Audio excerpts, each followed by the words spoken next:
Karena memang Donald Trump ini presiden yang berbeda dengan presiden-presiden Amerika sebelumnya. Jadi dia tuh seperti nggak punya gaya diplomasi yang soft, lembut, itu nggak ada. Dia straightforward to the point. Apa yang dia mau dia sampaikan. Dan itu menimbulkan kehebohan karena bagaimanapun juga Amerika kan negara yang besar, negara superpower. Saudara. Shalom saudaraku. Selama ini saya mengamati apa yang akan terjadi di wilayah Gaza. Nah, beberapa waktu yang lalu pernyataan kontroversial dan usaha yang serius dari Presiden Donald Trump untuk Gaza ini disampaikan. Dia menyampaikan bahwa Donald Trump akan merelokasi, ya, jadi penduduk yang sekarang penduduk Gaza, jadi orang-orang Palestina di Gaza yang sekarang mereka ada di pengungsian itu, di kamp-kamp pengungsian karena luluh lantak kan Gaza. Itu mereka akan direlokasi dan Donald Trump mengatakan bahwa sebagian ke Mesir itu ada 2,4 juta, jadi jumlah yang tidak sedikit saudaraku. Sebagian ke Yordania. Dan tanggapan, jawaban dari dua negara tersebut, ya so pasti saudaraku, mereka menolak akan usulan kontroversial dari Presiden Donald Trump tersebut. Dan Trump memang rencananya sangat indah. Dia berkata bahwa nanti akan ada tempat yang sangat bagus, sangat indah. Dia sebut itu menjadi Riviera Timur Tengah, begitu saudaraku ya. Nah, singkat cerita ditolak dan juga semua negara-negara di dunia ini rata-rata menolak, ya, kecuali Israel tentunya. Nah, saudaraku, setelah usulan Trump itu ditolak, sebagai respons atau sebagai reaksi terhadap usulan dari Donald Trump tersebut, Mesir menyelenggarakan akan sebuah KTT darurat Arab, saudara. Ini baru saja, yaitu tanggal 4 Maret 2025 ini, yaitu hari Selasa yang lalu, dan Mesir itu membuat sebuah proposal, yaitu dia menyusun rencana pembangunan Gaza. Nah, saudaraku, ini beritanya sudah ada di mana-mana, tetapi saya tertarik untuk mengangkat ini, meringkaskan ini, supaya saudara yang mengikuti akan video ini, saudara bisa mendapat ringkasan dari apa yang saat ini sedang terjadi.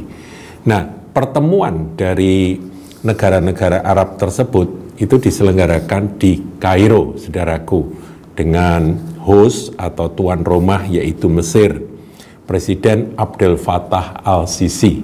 Ya, dialah yang mengundang akan pemimpin-pemimpin negara Arab, ada total 9 negara.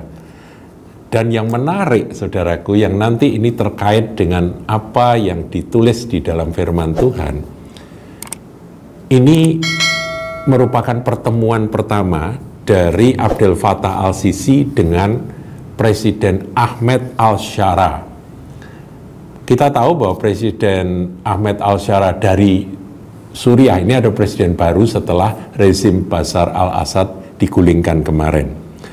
Presiden Suriah, saudaraku, itu diundang. Dan kita semua tahu, kalau kita telusuri sejarah, hubungan antara Mesir dengan Suriah itu sempat tidak baik, sempat tegang sejak 2011. Ya, jadi itu 2011 itu sempat tidak baik hubungannya, tetapi ini mereka kembali menjalin hubungan di dalam pertemuan yang membahas rekonstruksi jalur Gaza, saudaraku.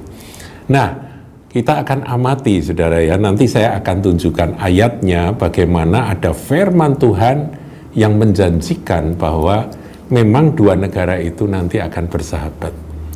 Dan juga dengan Israel nanti akan ada damai.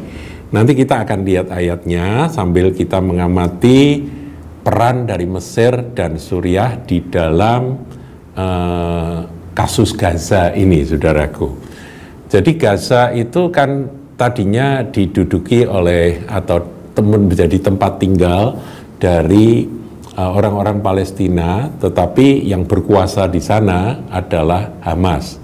Nah, sejak adanya serangan Hamas 7 Oktober yang lalu, 2023 yang lalu, maka terjadi kekacauan, saudaraku, perang dan luluh lantak, saudara. Ngeri sekali. Dan penduduknya, rakyat sipil yang menjadi korban, saudara. Dan inilah yang dibahas. Jadi kalau Donald Trump punya usulan relokasi mereka ke Mesir dan ke Yordania, kemudian dia mau bangun menjadi suatu tempat yang sangat mewah, sangat indah, tempat hunian yang sangat baik, dan kemudian orang-orang Palestina juga boleh nanti akan kembali ke situ, tapi itu jadi negaranya siapa lah, itu tanda tanya. Saudara, itu yang ditolak, itu yang ditentang oleh negara-negara Arab maupun negara-negara yang lain. Nah, sekarang KTT luar biasa tersebut, saudaraku, itu ada rancangan yang diajukan oleh Mesir. Ini saya ringkaskan saja, yang merupakan tandingan dari rancangan Presiden Donald Trump. Intinya ya satu, jelas menolak relokasi warga Palestina seperti yang diusulkan Presiden Donald Trump. Ya, 2,4 juta bukan angka yang kecil, saudaraku. Kemudian akan ada pemerintahan sementara. Nah, kalau pemerintahan sementara ini memang belum ditentukan siapa yang akan menjaga keamanan, stabilitas di Gaza, yang mengatur pemerintahan selama masa rekonstruksi dari jalur Gaza tersebut. Nah, ini sudah dilemparkan di dalam KTT darurat tersebut, konferensi tingkat tinggi darurat di Kairo tersebut. Nah, ini sementara, saudara. Jadi ada pemerintahan sementara selama pembangunan, tapi siapa-siapanya juga belum diputuskan. Kemudian KTT Arab juga berkomitmen untuk memberikan bantuan finansial bagi penduduk yang saat ini tidak punya tempat tinggal. Mereka tinggal di kemah-kemah, saudara, di tempat pengungsian. Nah, saudaraku, ada satu yang disampaikan di dalam KTT tersebut.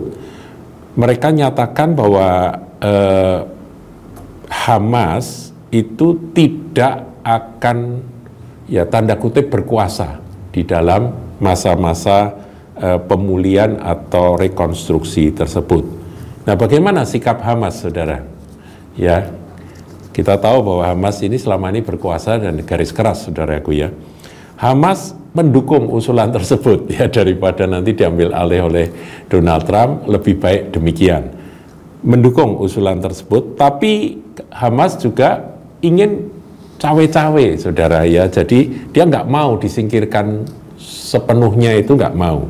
Dia ingin tetap dilibatkan. Nah, bentuknya seperti apa? Karena Gaza, di Gaza ini Hamas yang tadinya berkuasa ini tidak diajak dalam perundingan tersebut.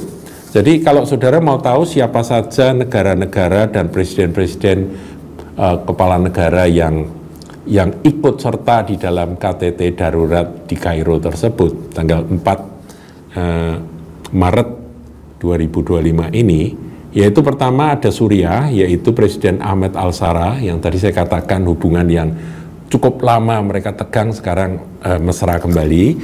Kemudian Mesir, ya Presiden Abdel Fattah Al-Sisi yang merupakan tuan rumah. Kemudian otoritas Palestina, ya Presiden Mahmud Abbas. Jadi itulah yang diundang, bukan Hamas. Kita tahu bahwa Palestina terbagi menjadi dua. Mahmud Abbas ini otoritas Palestina dan Hamas yang berkuasa di jalur Gaza, yang sekarang hancur itu, saudaraku. Kemudian Yordania, Raja Abdullah II, Bahrain, Raja Hamad bin Isa Khalifa, Kuwait, ya Kuwait, saudaraku, ini putra mahkota Al-Khalid Al-Sabah. Kemudian saya catat di sini Irak juga ikut serta, Presiden Abdul Latif Rashid. Lebanon, kita tahu Lebanon itu ikut bertikai, Presiden, ini Kristen, saudara, Presiden Joseph Aoun, dan yang terakhir yaitu Mauritania, Presiden Mohamed Ghazouani, sulit ini ngomongnya. Dan berita terakhir, negara-negara yang mendukung, yang saya sempat ikuti dalam berita, China, saudaraku. China menyatakan dukungan atas rencana proposal yang diajukan oleh Mesir tersebut, ya, Mesir dan negara-negara tersebut. Tetapi ada masalah, saudaraku. Masalahnya begini. Masalahnya biaya rekonstruksi negara kecil yang luluh lantak itu memang tidak murah, saudara.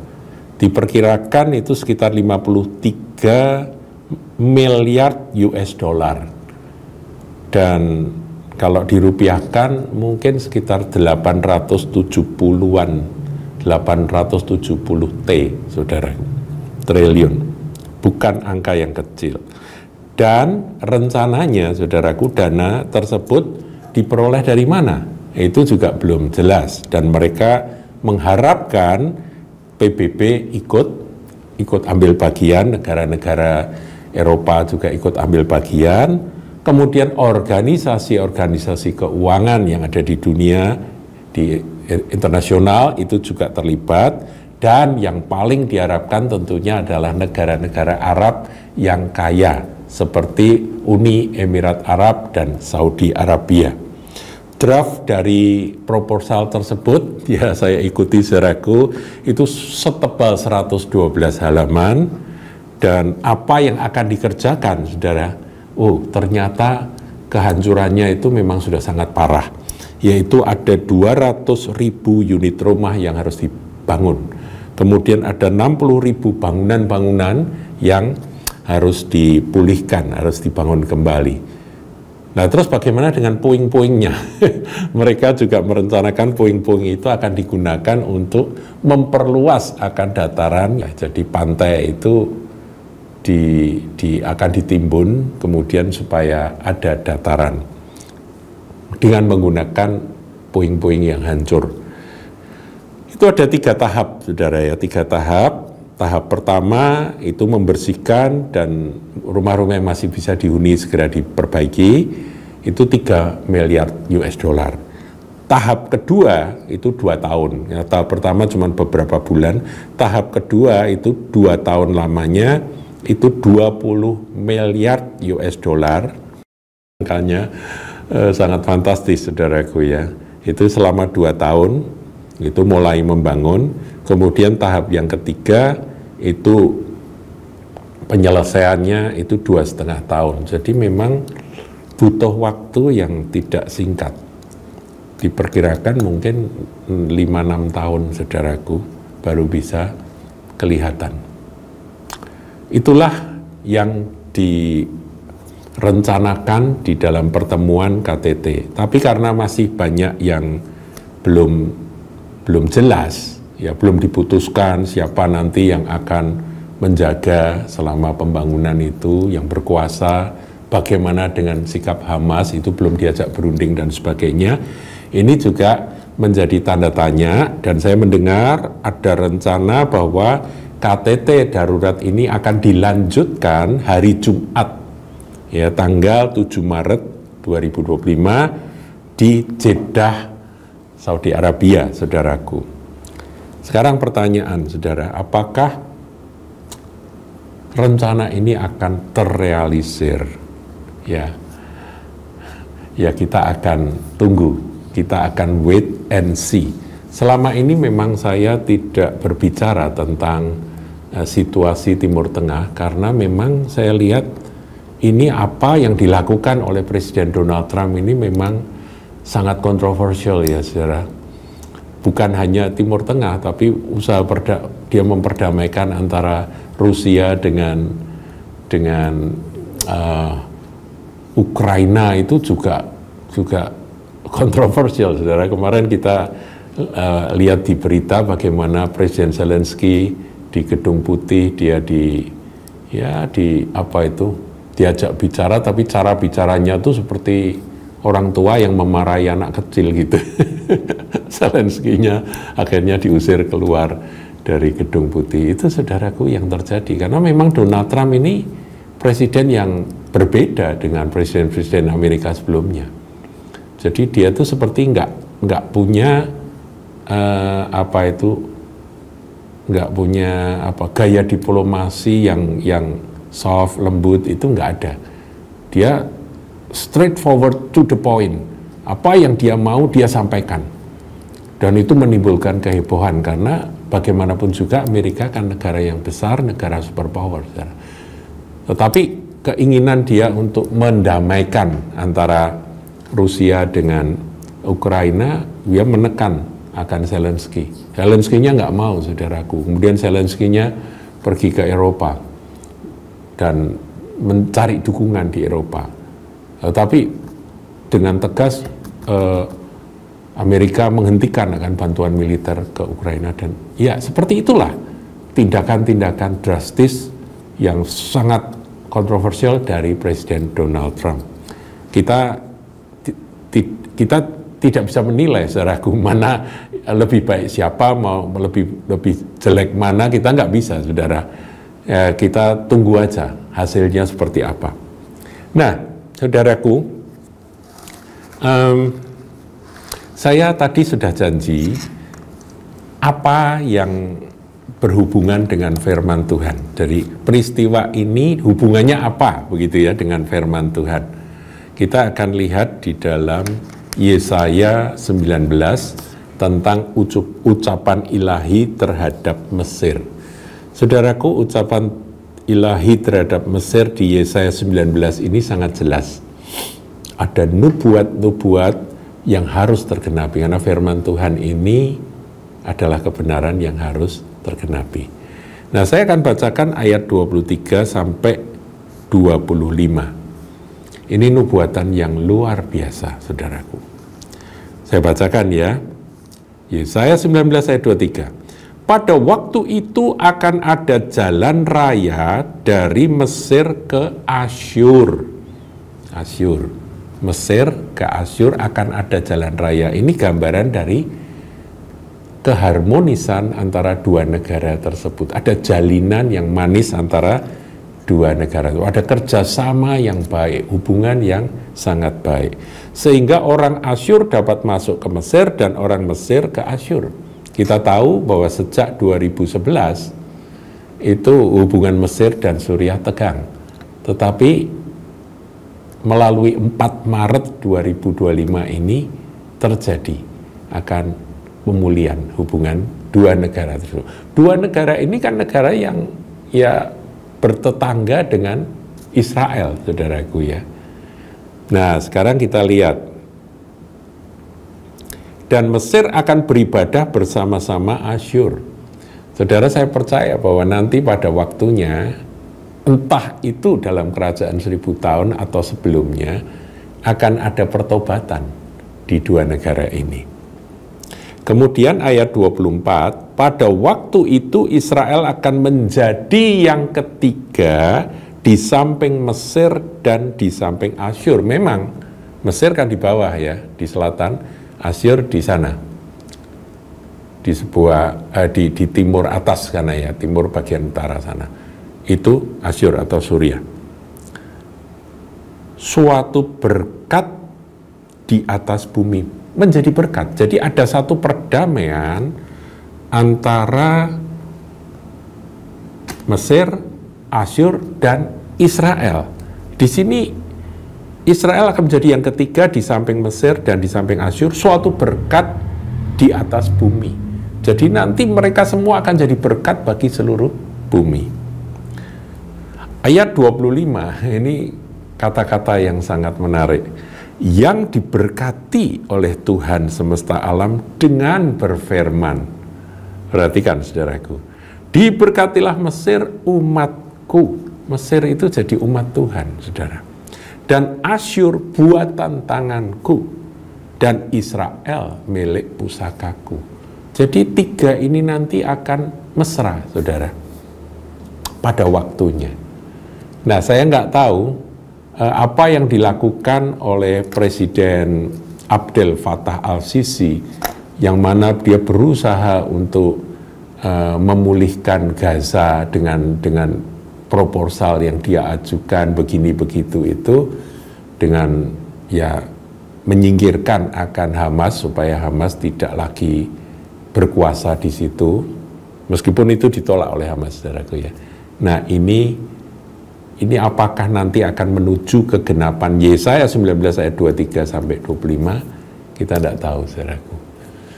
Kita bersyukur bahwa kita punya firman Tuhan yang menjadi pegangan, acuan, yang mana firman Tuhan adalah kebenaran. Wait and see, kita amati apa yang akan terjadi. Tuhan Yesus memberkati. Jangan lupa like, comment, share, dan subscribe channel GKBK Hal Semarang.